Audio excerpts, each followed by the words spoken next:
Localization news you can use. Your daily dose of localization know-how for June 9th, 2025. Today, we are tracking several significant developments across the language services industry. Leading the news, Acolad has announced a major expansion of its AI data services, signaling a strategic focus on this high-growth area. The company has brought on Gráinne Maycock as Vice President of AI Data Solutions to spearhead this initiative. This move aims to enhance their offerings in AI data collection and annotation, positioning Acolad to better serve clients developing large language models and other AI applications. The expansion reflects a broader industry trend toward what is being termed managed AI language services, where providers offer a blend of human expertise and AI technology to deliver more sophisticated and scalable solutions.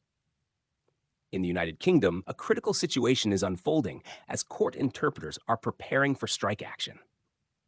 The planned strike is a response to proposed changes by the Ministry of Justice that would significantly reduce pay rates for tribunal work.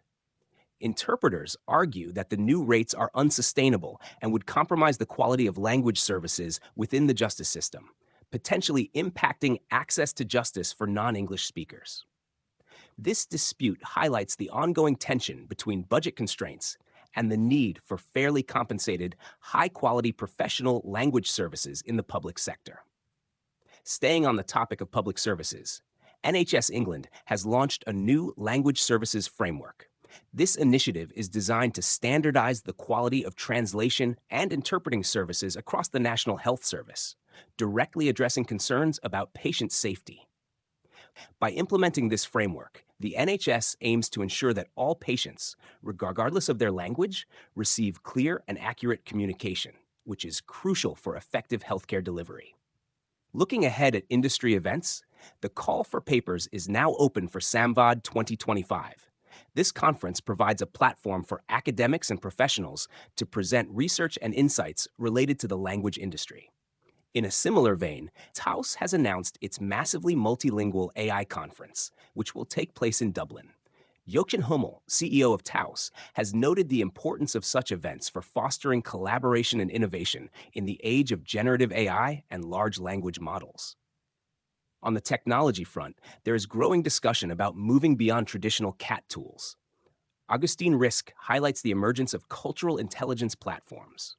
These platforms aim to integrate cultural adaptation and nuance directly into the localization workflow, treating culture as a data set that can be managed and analyzed. This signifies a move toward a more holistic approach to global content strategy. Several thought leaders are also shaping the conversation around the future of localization. Stefan Huygens raises the question of whether the role of a localizer could evolve from a translator to that of a cultural broker, a strategic consultant who guides brands through complex cultural landscapes.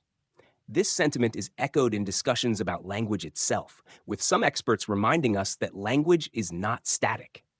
The idea that word meanings should be allowed to vary and change over time is a fundamental concept that impacts how we approach translation and localization in a living, evolving global context.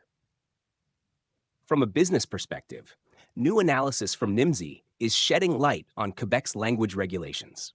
These regulations have significant implications for companies operating in the region, requiring careful and thorough localization strategies to ensure compliance. Additionally, Web Translations has shared statistics indicating the continuing importance of professional website translation for reaching global audiences effectively. Finally, for professionals in the field, there's a renewed focus on the importance of self-promotion.